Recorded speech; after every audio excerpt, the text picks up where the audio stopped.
Hi, my name is PastorDoostyn. Thank you so much for clicking on this video and for joining me for this journey as we read through the entire Bible in 1 year, one day at a time. In each of these videos, I'll be reading 3 or 4 chapters. I'm reading out of the ESV. I hope you enjoy this. Like and subscribe for more, and you can expect a new video every morning at 8 a.m. all throughout 2024. Let's get into the reading. God bless you. Job chapter 29. And Job again took up his discourse and said, "Oh, that I were as in the months of old, as in the days when God watched over me, when his lamp shone upon my head, and by his light I walked through darkness. As I was in my prime, when the friendship of God was upon my tent, when the Almighty was yet with me, when my children were all around me, when my steps were washed with butter, and the rock poured out for me streams of oil. When I went out to the gate of the city, when I prepared my seat in the square, the young men saw me and withdrew, and the aged rose and stood. The princes refrained from talking and laid their hand on their mouth. The voice of the nobles was hushed, and their tongue stuck to the roof of their mouth. When the ear heard, it called me blessed, and when the eye saw, it approved, because I delivered the poor who cried for help, and the fatherless who had none to help him. The blessing of him who was about to perish came upon me, and I caused the widow's heart to sing for joy. I put on righteousness, and it clothed me. My justice was like a robe and a turban. I was eyes to the blind and feet to the lame. I was a father to the needy, and I searched out the cause of him whom I did not know. I broke the fangs of the unrighteous, and made him drop his prey from his teeth. Then I thought, I shall die in my nest, and I shall multiply my days as the sand. My roots spread out to the waters, with the dew all night on my branches, my glory fresh with me, and my bow ever new in my hand." Men listened to me, and waited and kept silence for my counsel. After I spoke, they did not speak again, and my word dropped upon them. They waited for me as for the rain, and they opened their mouths as for the spring rain. I smiled on them when they had no confidence, and the light of my face they did not cast down. I chose their way and sat as chief, and I lived like a king among his troops, like one who comforts mourners. Job chapter 30. But now they laugh at me, men who are younger than I, whose fathers I would have disdained to set with the dogs of my flock. What could I gain from the strength of their hands, men whose vigor is gone? Through want and hard hunger they gnaw the dry ground by night in waste and desolation. They pick saltwort in the leaves of bushes, and the roots of the broom tree for their food. They are driven out from human company. They shout after them as after a thief. In the gullies of the torrents they must dwell, in holes of the earth and of the rocks. Among the bushes they bray, under the nettles they huddle together. A senseless, a nameless brood, they have been whipped out of the land. And now I have become their song. I am a byword to them. They abhor me, they keep aloof from me. They do not hesitate to spit at the sight of me. Because God has loosed my cord and humbled me, they have cast off restraint in my presence. On my right hand the rabble rise. They push away my feet.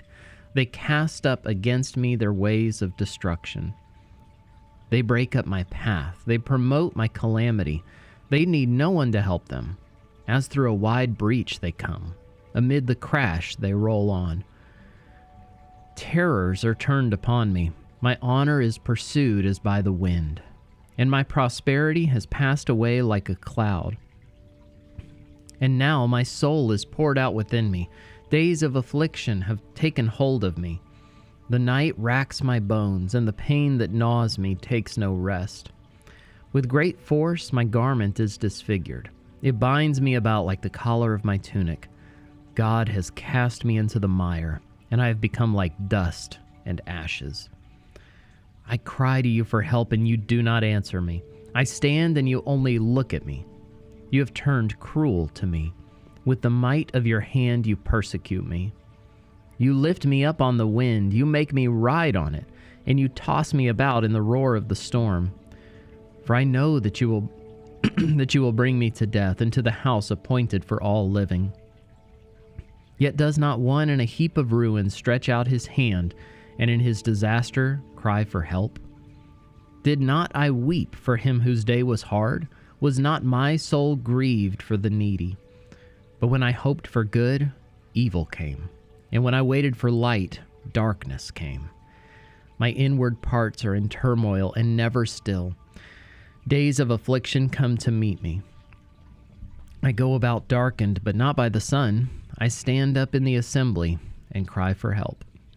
I am a brother of jackals and a companion of ostriches. My skin turns black and falls from me, and my bones burn with heat. My lyre is turned to mourning, and my pipe to the voice of those who weep. Job chapter 31. I have made a covenant with my eyes. How then could I gaze at a virgin? What would be my portion from God above, and my heritage from the Almighty on high? Is not calamity for the unrighteous, and disaster for the workers of iniquity? Does not he see my ways and number all my steps? If I have walked with falsehood, and my foot has hastened to deceit, let me be weighed in a just balance, and let God know my integrity. If my step has turned aside from the way, and my heart has gone after my eyes, and if any spot has stuck to my hands, then let me sow and another eat, and let what grows for me be rooted out. If my heart has been enticed toward a woman, and I have lain in wait at my neighbor's door, then let my wife's grind for another, and let others bow down on her. For that would be a heinous crime. That would be an iniquity to be punished by the judges. For that would be a fire that consumes as far as Abaddon, and it would burn to the root all my increase. If I have rejected the cause of my manservant or my maidservant, when they brought a complaint against me, what then shall I do when God rises up? When he makes inquiry, what shall I answer him? Did not he who made me in the womb make him? And did not one fashion us in the womb? If I have withheld anything that the poor desired, or have caused the eyes of the widow to fail, or have eaten my morsel alone, and the fatherless has not eaten of it. For from my youth the fatherless grew up with me as with a father, and from my mother's womb I guided the widow. If I have seen anyone perish for lack of clothing, or the needy without covering, if his body has not blessed me, and if he was not warmed with the fleece of my sheep, if I have raised my hand against the fatherless, because I saw my help in the gate, then let my shoulder blade fall from my shoulder, and let my arm be broken from its socket. For I was in terror of calamity from God, and I could not have faced his majesty. If I have made gold my trust, or called fine gold my confidence, if I have rejoiced because my wealth was abundant, or because my hand had found much, if I have looked at the sun when it shone, or the moon moving in splendor, and my heart has been secretly enticed, and my mouth has kissed my hand, this also would be an iniquity to be punished by the judges, for I would have been false to God above. If I have rejoiced at the ruin of him who hated me, or exulted when evil overtook him, I have not let my mouth sin by asking for his life with a curse. If the men of my tent have not said, who is there that has not been filled with his meat? The sojourner has not lodged in the street. I have opened my doors to the traveler. If I have concealed my transgressions as others do, by hiding my iniquity in my heart, because I stood in great fear of the multitude, and the contempt of families terrified me, so that I kept silence and did not go out of doors, oh that I had had one to hear me. Here is my signature, let the Almighty answer me. Oh, that I had the indictment written by my adversary. Surely I would carry it on my shoulder, I would bind it on me as a crown. I would give him an account of all my steps. Like a prince I would approach him. If my land has cried out against me, and its furrows have wept together, if I have eaten its yield without payment, and made its owners breathe their last, let thorns grow instead of wheat, and foul weeds instead of barley. The words of Job are ended.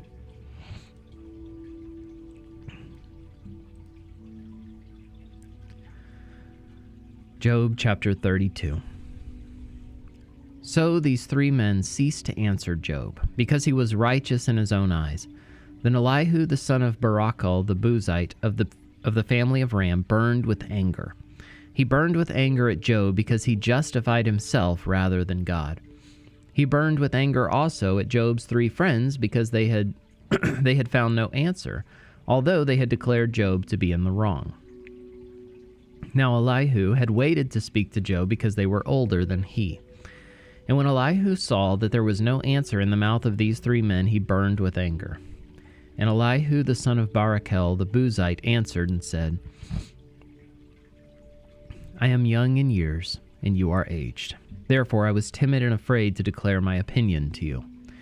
I said, let days speak, and many years teach wisdom. But it is the Spirit in man, the breath of the Almighty, that makes him understand. It is not the old who are wise, nor the aged who understand what is right. Therefore I say, listen to me. Let me also declare my opinion.